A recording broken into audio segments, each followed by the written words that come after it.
Buenas noches, amigas, amigos. Buenas noches de sábado 9 de mayo del 2026, la víspera del Día de las Madres, que hoy casualmente cayó en domingo en esta ocasión, para que se parezca un tanto al Día del Padre, aunque este es el tercer domingo de junio. Bueno, felicidades a todas las madrecitas de este mundo. Que lo pasen encantadas de la vida con su familia, sin pérdidas, sin desapariciones. Ojalá y este día siquiera sirva de paz en el mundo y principalmente en nuestro México para gusto de todas las madrecitas.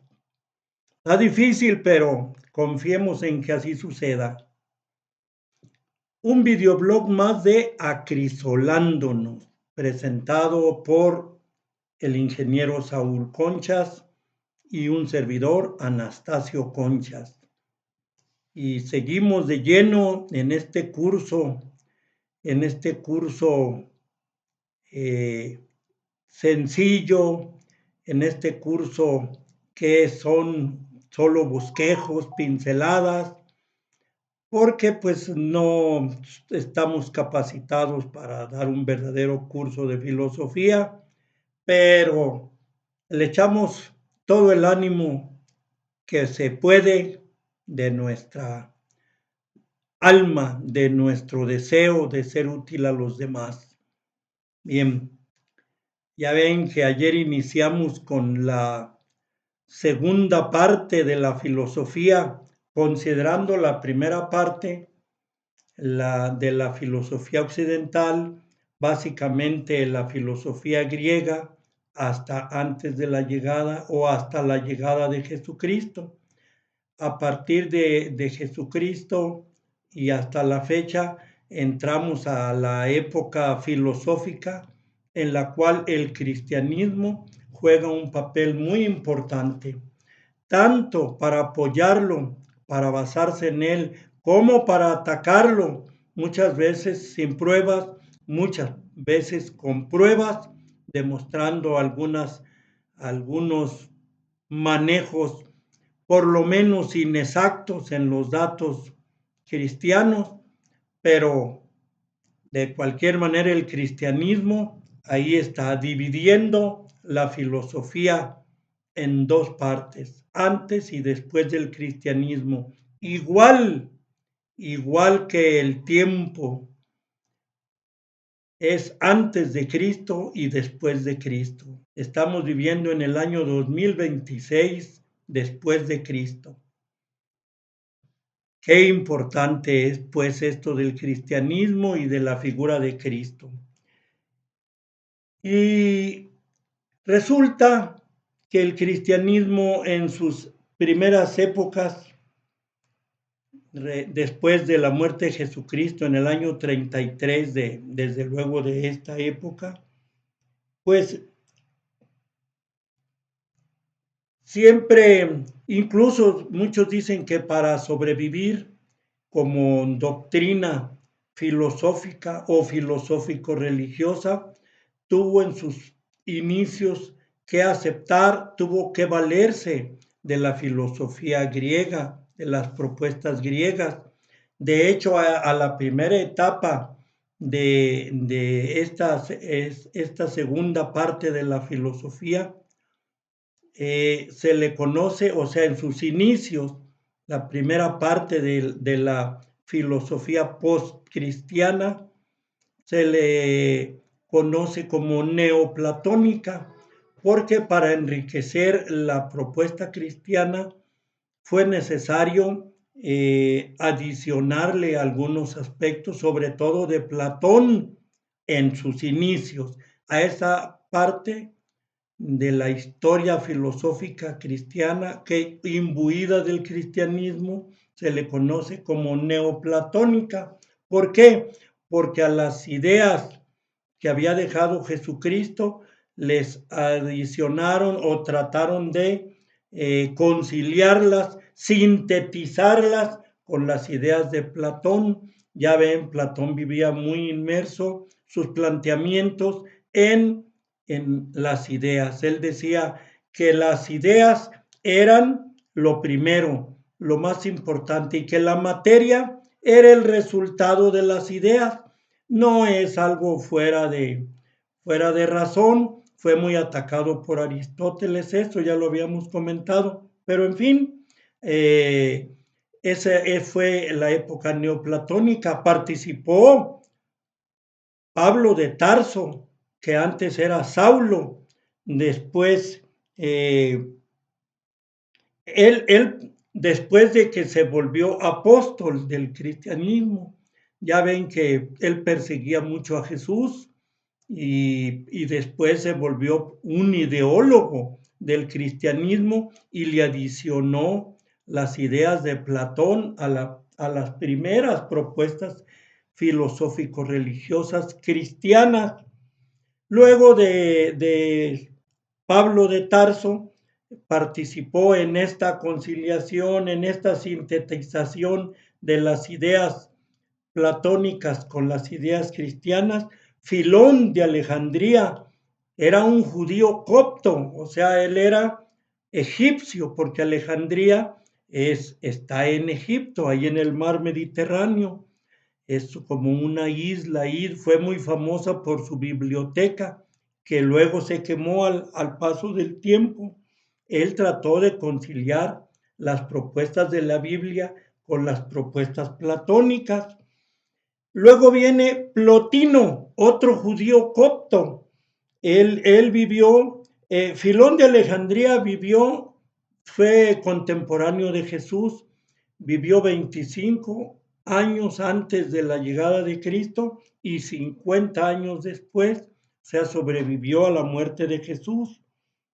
Filón. Plotino ya fue del año 204 al 270, era otro judío copto, judío pero de Egipto.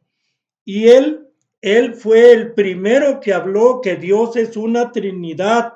Fíjense, Dios se compone de unidad, nous, que es la razón, y psique, que es el alma. Dios es uno solo, es la razón y es el alma de las cosas. Fíjense que es tan curioso lo que propuso Plotino, que dijo, esta es la Trinidad, luego manejada por la Iglesia como la Santísima Trinidad, pero antes de eso no se reporta que la Iglesia manejara o que la cuestión cristiana manejara la Trinidad. Y él explicaba la Trinidad de esta manera, Plotino. Los pensamientos todos de Dios emanan de la unidad. La razón gobierna el mundo y el alma le da energía y vitalidad a todas las cosas. Esa es la esencia divina en una Trinidad después adoptada por la Iglesia. Luego entonces, Plotino pues fue un precursor de las ideas cristianas, sobre todo de que Dios es la Santísima Trinidad. Pero Plotino no hablaba de Jesús como una parte de la Santísima Trinidad. Él hablaba de Dios como unidad, él solo, el pensamiento del pensamiento en una unidad, con la razón y con el alma. Luego vino Orígenes.